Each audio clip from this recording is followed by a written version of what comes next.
Okay mga paps, L300 ano. Kailangan natin ibaba yung pinaka-transmission dahil medyo humina yung hatak nga nito mga idol, no? Ayan, tinanggal natin yung propeller, drainin natin yung gear oil. Okay. Okay, baba.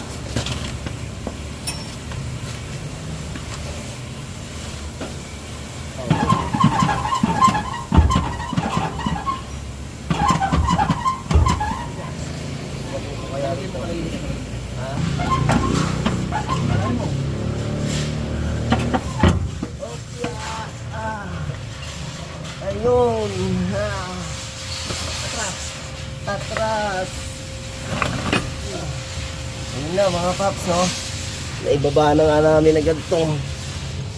Ayan.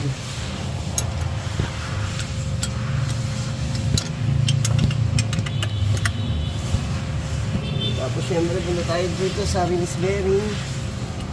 Tapos ayan, pressure plate at clutch disc natin.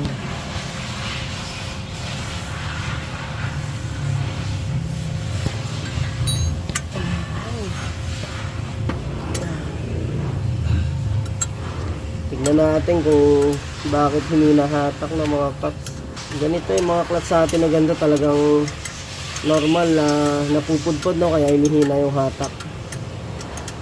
Okay mga paps, no? Pagkatapos sa atin isprayan, tinanggal nga natin yung mga maraming dumi rito. Transmission ng L300. Ayan. Linisin natin yan para maganda yung salpak, no? Tsaka malinis.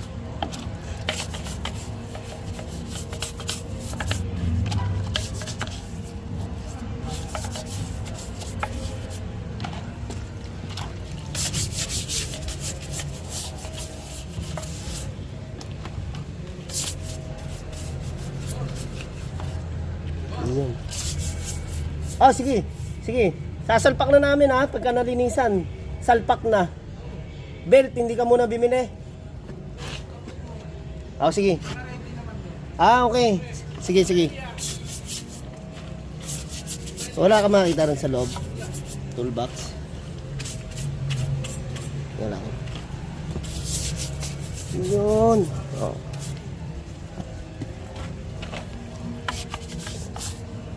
Yan, kailangan talaga to. Siyempre maraming pinagkaskasan ng clutch disc. Kailangan din natin tanggalin. Nasa pinaliguan natin siya.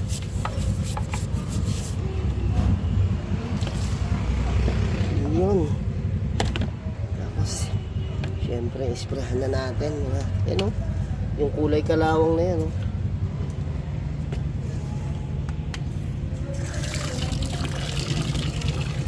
Okay.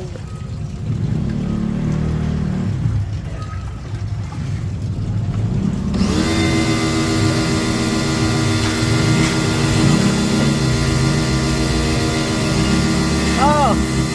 Okay!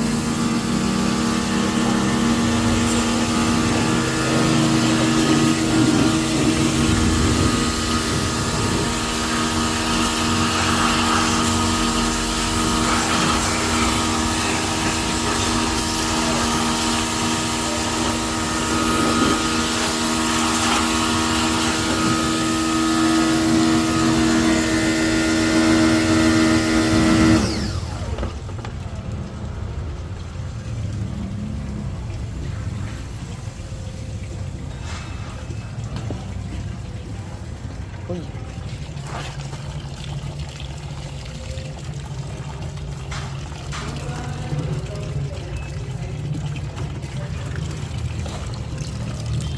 Okay. So ayan nga mga paps, nalinis nga natin yung pinaka-transmission, no? Tinanggal natin yung mga dumi. Ayan, no? Linis. Tapos yung nabili nga natin ng parts, isang set yan. Isang set na po na ito, XCD. Nakuha lang ni boss ito, 3.7 release bearing, clutch disc, saka pressure plate. Pang L300 po, no? Japan naman po ito, basta Japan, magandang klase na rin po, no? Okay, yan, sasalpak na po natin mga paps, no? Clutch disc, saka pressure plate. Okay, nilagay na nga natin yung NTN bearing. Okay, sinasalpak na nga po namin pressure plate natin. Ang ginagamitan po natin ng pang timing yan, no? Para saktong-sakto yung balance po, para nakasentro, no? Kaya gumagamit na tayo ng pang sentro natin. So ito yung ginagamit natin na pang sentro, no? Mabibili nyo lang sa Lazada to, nasa 200 lang po ito. Okay, sasalpak na natin yung pinaka-transmission. Yan. Okay yung mga paps, so naisalpak na nga po agad namin. Basta nakasentro, napakadali isalpak ng transmission, no?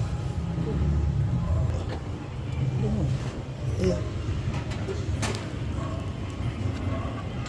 So yung mga paps, pagka naramdaman nyo na medyo hinahatak, parang kumbaga sa ano, hindi na makaahon masyado, papalitan nyo na agad para hindi kayo abutin sa daan, no? Mas delikado pag inaabot tayo sa daan, mapapagastos tayo. Ayan, gaya nyan, sliding na po talaga yan. Yung rivet nya, ayan, yung mga rivet na yan, pumantay na dito sa... Okay, yun, thank you mga Kuya Boss. Ayan, thank you.